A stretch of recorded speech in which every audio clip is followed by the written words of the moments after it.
Hello and welcome to this third day of our Bible study. We are looking at a passage in Matthew 5 verse 3 which says, "Blessed are the poor in spirit, for theirs is the kingdom of heaven." Now, we are actually in a process of using a tool called the Havrim Devotion, which is a tool that the early Jews would use to study the Bible. It's essentially a lens where within 4 steps you go deeper and deeper into what the Bible passage really means. So you take a very generic understanding of where's this written, who wrote it, what are the circumstances, and then you go deeper into how does this Bible passage sit within the context of the Bible.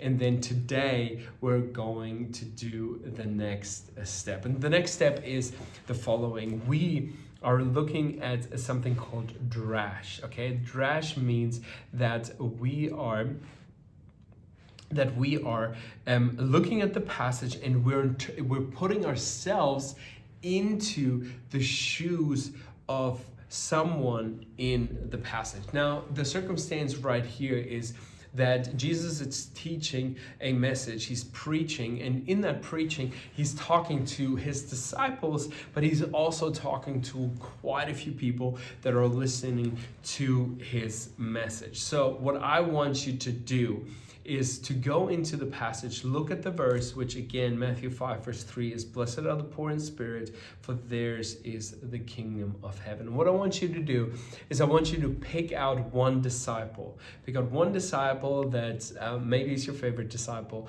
and put yourself into the shoes of that disciple. Let's take Peter, for example. I really like Peter, so I'll take him as an example. Now, Peter was sitting there, maybe a bit, like he's an energetic guy, so he might be looking around. He might be looking at the other disciples. He might be looking at the people, and he might have his thoughts and stuff like that. And then Jesus would say, "Blessed are the poor in spirit, for theirs is the kingdom of heaven." So I put myself into the shoes of Peter, and the question that I would ask myself is, what does Jesus mean when he says that?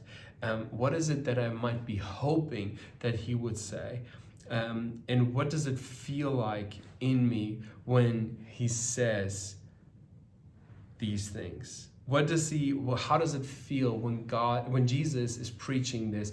What is going on inside of me? Now, I want you to put yourself into the position, but you're still the same person, okay? So I'm still Pat. So I am, even though I'm putting myself into the shoes of Peter in that moment, I'm still Pat, and I am writing this out of the I perspective. And what I want you to do is I want you to retell the moment or retell the story as a short inner monologue.